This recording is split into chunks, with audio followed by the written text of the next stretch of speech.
Hey guys, it's Melissa. Just want to give you a quick update, let you know where we are with the campaign. As you know, I'm running for the United States Senate at the federal level to represent the great state of Ohio. Very happy that I decided to do this, but I want to tell you what goes on behind the scenes because I think it's important. I actually have a group of kids out of the University of Cincinnati and some other universities who are wanting to know what this political process looks like for a grassroots campaign, and I think that's great. I don't care what political background you're from. I think you've got to understand what goes into running a campaign, the obstacles that you have as a non-establishment candidate or a candidate who doesn't come from a political background, and really give you a good idea of what this all looks like. So that's what I'm going to do in this video. And a lot of this is, I hate to say it, but it's going to perhaps cause some hurt feelings, but I really want you to understand the way that your vote and the way that you are looked at in the political realm or in this type of a situation. First thing that you have to do, if you yourself ever want to run, or let's say you have a child or somebody you want to support to run for office, the first thing you need to do is you obtain 1,000 signatures for whatever party it is you're running for. Now, the exception to that is if you run independent, and then you have to obtain 5,000 signatures. So somebody like me, what I do is I lace up my tennis shoes, and between myself and helpers, volunteers, people in the community, I go out, I shake hands, I talk to people, I tell them why I'm running, and then I ask for their signature, because if you're running under the Democratic or the Republican ticket, you are required to get signatures from those individuals. So getting the signatures isn't as easy as just going out going, hi, I'm running for the U.S. Senate. Can you give me a signature? It's more strategic than that. And when you run a grassroots campaign, and I completely appreciate all the work that I have to do, because you really need to see what that looks like. So that's step number one. Now, once you've obtained those signatures, the next piece that you're looking at is you file, and then you are officially on record and you are running for the United States Senate, okay? That's where we are. Now, the biggest difference between me and between the other candidates is you're going to see a lot of back and forth conversation like this, where I'm literally using my cell phone to communicate with the public. You see, when you have a large machine behind you, as the people who I'm running against do, and you have major donor support helping you chug away, your life looks a lot different than from what my life looks like. So where you just show up for events, you shake hands, you might talk, I'm physically doing the work. So when our website was attacked and it was torn down, my competitors, the people I compete against, they have teams of people that go in and fix it. When mine was torn down, I have to spend hours out of my day relying on my volunteers, waiting until they take lunch breaks so we could tinker around and figure out how to make sure that doesn't happen again. So that's the difference. Now, another huge piece of this as a non-establishment candidate is you're not going to have the same levels of support as somebody who's willing to sing to the tune of whoever's writing the checks. If they're willing to do that, you've already lost it. So let's take this into consideration. When you decide to run a campaign, people start reaching out from all over the places. Political operatives, campaign strategists, different organizations who want to represent you. And since announcing my candidacy, these people have come to my home, they've met my kids, they've met me, they know where I stand on the issues, and here's kind of how the conversations go. And this is probably where you're going to get uncomfortable, because it made me very uncomfortable. Hey, Melissa, we looked at your website, and that's really great. It looks like a nice homegrown website, but your competitors have a lot more robust pictures and things like that on their website, so we'd like that to be a focus. And here's how much you need to raise to do that. Oh, okay, so you're telling me the website that my volunteers and I put together that has amazing content on it, it's not quite good enough, so now you want me to go out and you want me to start talking to people and asking for checks to make it better. So what does that look like? Well, Melissa, on your website, you're pretty detailed about where you stand on the issues, and if you look at the people you're competing against, there's a reason for ambiguity. When ambiguity is there, people can't really tell where you stand on the issues, and we look at this statistically. Your website's very specific about where you stand, so if we could just tamper that down a little bit.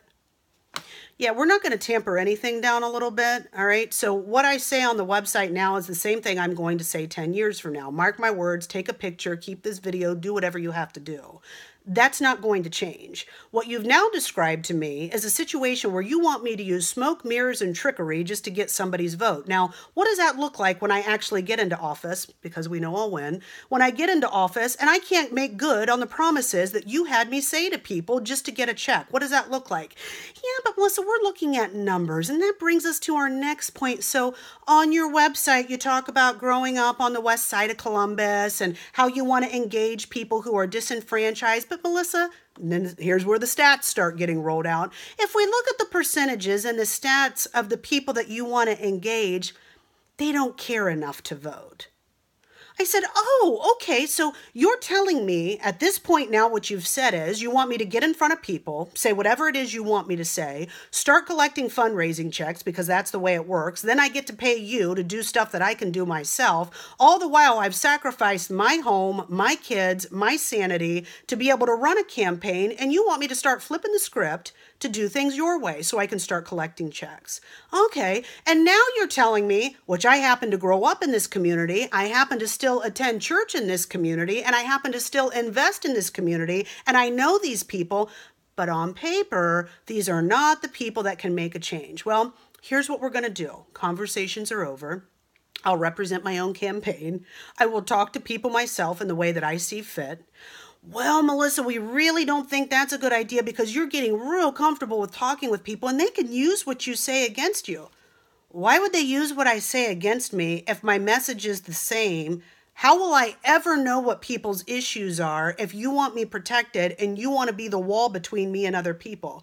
That doesn't work in business and it doesn't work in politics. The reason the groups who are not engaged, according to your statistics, the reason they're not engaged is because you've never given them a reason to be engaged. You present product to them or you present a person to them, be it a Democrat or a Republican, build on falsehoods and what they're going to say to get a vote, and then everybody's mad in the end, and then they're disengaged from the process, and they start thinking, why do I even vote in the first place? It doesn't make a difference who the candidate is. And that's exactly why I'm running for office. I'm sick and tired of the candidates that you're putting in front of me. I'm sick and tired of career politicians who have never held a private sector job or started a business and cannot understand what it's like to get a check aside from the check from the taxpayers that funds their salary. I don't want to be that disenfranchised person, so I'm willing to run for office. Now, I'm going to tell you right now, it is a very dirty, nasty, ugly game. I have people calling my house making threats. I have people sending messages making threats. You have trolls who get on your website and they talk about your appearance and they make fun of you and what you're trying to do. That's okay. I don't care. I have thick skin, and that's why I continue to do this. The spirit of fear is not brought from God, and I know that much to be true. So anytime I have fear or anytime I have doubt, I check myself real quick, and I remind myself that that feeling that I have, it's not a pure feeling, it's not a right feeling, and it's not enough for people to not run for office. The reason people are afraid is because of the things that I've been through so far. Now, you know, some of you watching this video, you came to my house. You got to know me. You got to know my kids. You asked about health problems that perhaps my children had, and then you went right back and you told the opposition what it was that I'm planning. And here's the difference between you and me.